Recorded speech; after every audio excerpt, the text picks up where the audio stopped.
Hello students, welcome to instant study with Neha. आज हम class 10 science के chapter 4 carbon and its compound में soaps को डिस्कस करेंगे। तो let's just start with soaps. Soaps होते क्या हैं?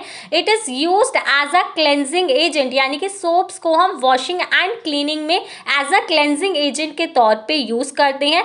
Soaps are the sodium salt of fatty acid. Fatty acid means क्या होता है? Carboxylic acid. यानी कि जो सोप्स होते हैं they were made up of the long chain of hydrocarbon plus carboxylic acid, यानी कि इसमें 15 to 18 कार्बन कंपाउंड्स पाए जाते हैं और कार्बोऑक्सिलिक ग्रुप इसके अंदर प्रेजेंट होता है। जो इसका आयनिक ग्रुप होता है वो COONA प्रेजेंट होता है, जैसे आप स्क्रीन पर उसके स्ट्रक्चर को देख सकते हो। और it is prepared by the hydrolysis of fat और ऑयल, यानी कि इसका प्रिपरेशन हम कैसे करते हैं? एनिमल फैट से या फिर वेजिटेबल ऑयल से इसका प्रिपरेशन होता है।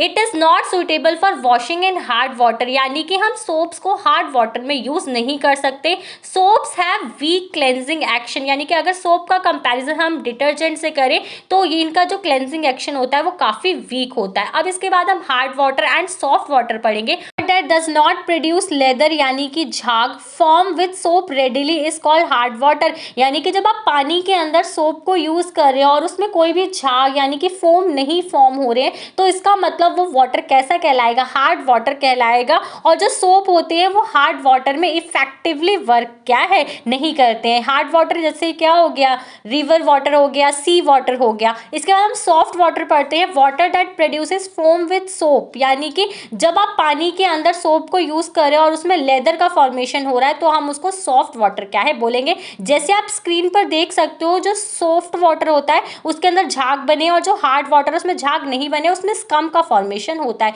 इसके बाद हम पढ़ते हैं causes of hardness of water, यानी कि पानी में हार्डनेस क्यों देखी जाती है, यानी कि खारापन क्यों देखा जाता है? Due to the presence of bicarbonate, chlorides, magnesium sulphates and calcium. यानी कि आपको बस ये चीज़ याद रखनी है कि पानी के अंदर मैग्नीशियम, सल्फेट्स एंड कैल्शियम पाया जाता है, जिसकी वजह से हमारा पानी क्या होता है? हार्ड होता है, यानी कि खारा हो जाता है। इसके बाद हम पढ़ते हैं soaps do not act efficiently in hard water, कि जो साबुन होता है वो हार्ड वाटर में अच्छे तरीके से वर्क क्यों नहीं करता? तो soaps can not be used in hard water for washing, यानी कि सोप्स को हम यूज नहीं कर सकते वॉशिंग पर्पस के लिए।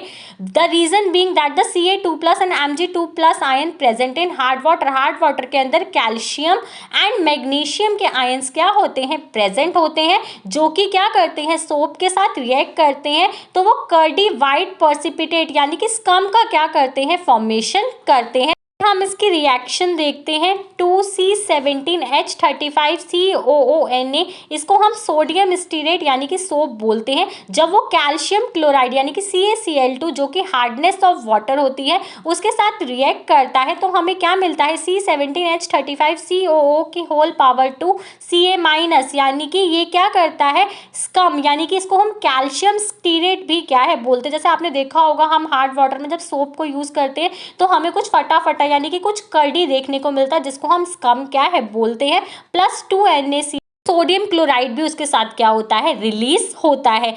इसी की वजह से जो सोप्स होते हैं वो एफिशिएंटली वर्क नहीं करते हार्ड वाटर में। क्यों? क्योंकि जो स्कम होता है वो हमारे फैब्रिक से चिपक जाता है, जिसकी वजह से जो क्लेंजिंग एक्शन होता है वो डिफिकल्ट हो जाता है और वो प्रॉपरली वर्क क्या है? नहीं कर सकते। और जो स्कम होता है वो एक कर्डी वाइट प्रेसिपिटेट आपको देखने को मिलते हैं।